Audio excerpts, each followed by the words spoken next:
Congratulations and felicitations. Okay, here comes the first round. Boom. And Jeez, that was just Boom. unnecessary. You kidding me? You can't be out of range? What? Greetings and felicitations, YouTube. Jarl of the Appian Way here. We're covering Paris of Troy next. Whether or not the units are something to leave at home, bad, meh, good, or something to take every time. Alright, here it is. Paris of Troy, renowned for fantastic skirmishing units, and if you've been paying attention, you know how much I feel about those skirmishing units. Anyway, let's get into the roster. So there are no warlords in this roster. There's defenders, archers, and fighters. Of the defenders, the veteran is bad. The companion's good and has a good place in the Paris army. I would definitely take it on a chariot. Defender, protector, never take this hero on a chariot. Also good. The archer skirmisher is a take it hero for sure. Put him on the light archer chariot. Archer trickster on foot is a good alternative. The fighter champion, meh, maybe bad. I don't know. There's better out there. The only good ability is frenzy, which does have that 10 health cost, but that's kind of a penny compared to everything else he's doing. The real detriment is the minus 24% stamina. Anyway, enough about that. The Fighter Ravager, I like this hero a lot. It's a good alternative. The Fighter Vanquisher is also a good alternative. Just make sure you never put the Fighter Vanquisher on a chariot. Paris, meh. Maybe good, meh. Frankly, okay, here's meh. I'm gonna say meh. This Snipe is okay. Snipe is okay. Swift of Heal eats up all of his rage, and it does give him like a little bit more damage. That's okay as well. Apollo's aim is terrible. Don't use it, and also you can only use it if he's dismounted, but just don't. Apollo's Rain is a good buff for other archers in the vicinity, but I really don't think you're going to be bringing many archers anyway. Centaur Drill, it's a good little speed boost. The thing is that the abilities you don't want to use with Paris are the ones that he can only use if he's dismounted. So if you're going to take him, put him on a chariot, but then when you're putting him on a chariot, he's just so expensive. I don't know. He's meh. I really feel like you're just better off with an archer skirmisher or an archer trickster. You save enough money to buy yourself another Phrygian warrior, for crying out loud. Militia Warband is meh. It doesn't have expendable, or else it would be good. It just doesn't really fulfill a purpose. Whereas the Trojan Warriors, I feel is a much better unit for having, it doesn't have a shield. It has less armor, but it's better in a lot of other ways. It just doesn't have as good of melee defense, right? I like their speed. I like what they bring in battles. They often swing above their price point, so good.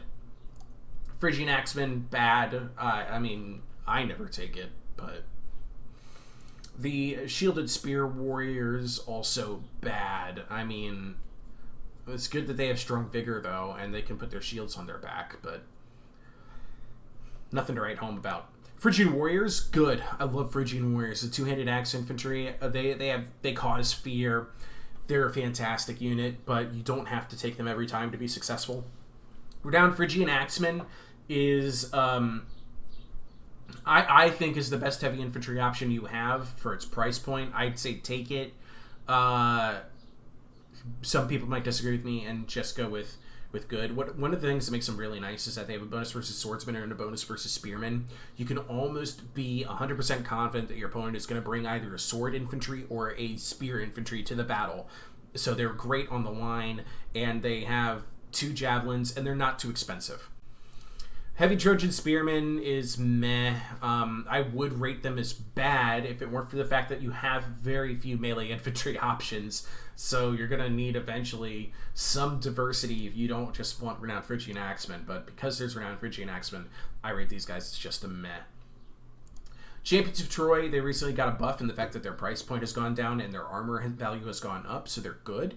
But they're still conditionally good. They're not quite the units that you should be taking every time. Light skirmishers, bad. Slingers, bad. Archers. Oh, sorry. Let me rewind. I am giving these guys a bit too much credit.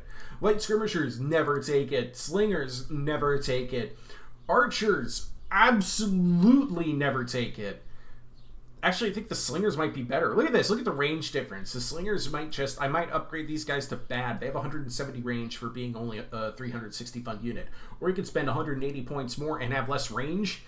Yeah, I know archers have other things going in their favor, but frankly, never take it. Renowned Trojan slingers, meh. We're getting to the good stuff here, I promise. Renowned archers, I'm going to say meh. Other people could disagree with me and say that they're good, but I frankly almost never take a ranged unit anyway. Warriors of Artemis, they're bad.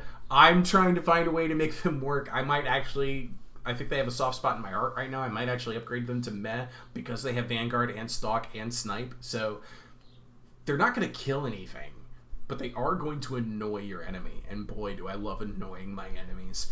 The Exemplary Trojan Slinger. If you're ever going to take a skirmish unit, or if I'm ever going to say that there's a skirmish unit that you should take, either or, it's going to be the Exemplary Trojan Slinger. I love these guys. They're actually really good. I can't say that they're a take it unit. I have to go with good. My gut just says say good, and I'm just going to leave it at that. I'm going to say that the Exemplary Trojan Slinger is good. 190 range, 55 damage. What I used to love about them was their melee stats. 125 sword damage is really awesome. But by the time they've used up all of their ammo, they're exhausted. And their melee stats go way down. And they're nowhere near as effective as I'd want them to be. So, just good. Trojan Nobles.